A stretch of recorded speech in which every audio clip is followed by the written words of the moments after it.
In the early 1950s, Reverend William Elder married his wife, Roberta. Reverend Elder was a respected Baptist pastor in Atlanta, Georgia. The couple lived in a house along with William's 5 children from a previous marriage.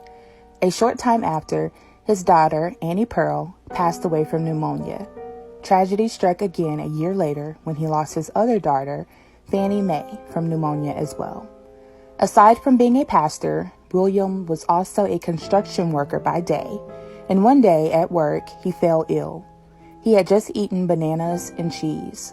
Roberta called the doctor, and William was given medicine and was told to reach back out to the doctor if he didn't improve soon. However, Roberta did not call the doctor again until he was dying. The other children saw that Roberta gave milk of magnesia to William to ease his symptoms, but he soon passed away.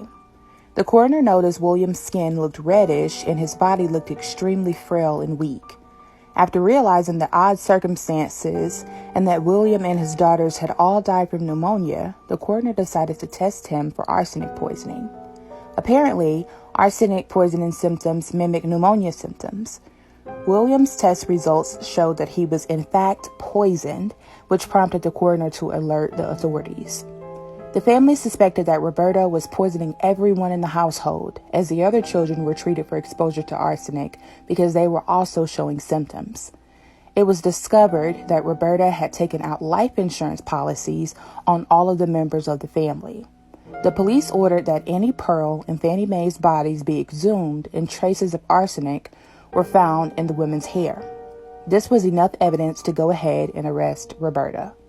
Once Roberta was arrested, police soon found out that their killings started as early as 1938 with the death of her common-law husband, John Woodward. Her killings started. Now, 10 more victims suspiciously died while living with Roberta.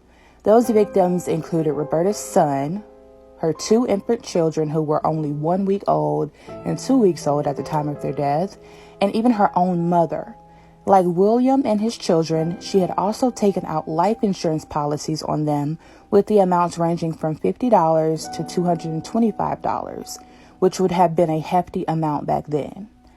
But the largest policies were on William and Fannie Mae, as their policies were $500 and $550 respectively. Roberta was able to cash in on all of the policies. Now, it was never proven that Roberta actually purchased the arsenic, but it is believed that it was gotten from her brother's farm. Roberta Elder was convicted and sentenced to life in prison. From the time of her conviction until her death in 1993, she maintained her innocence. She was dubbed Atlanta's Mrs. Bluebeard, which comes from the children's fairy tale in which a wealthy man with a blue beard kills multiple wives and leaves them to rot. During this time, a black woman killing was unheard of. But a black woman who murdered nearly a dozen family members, that was unfathomable. Many sources regard her as the first black female serial killer.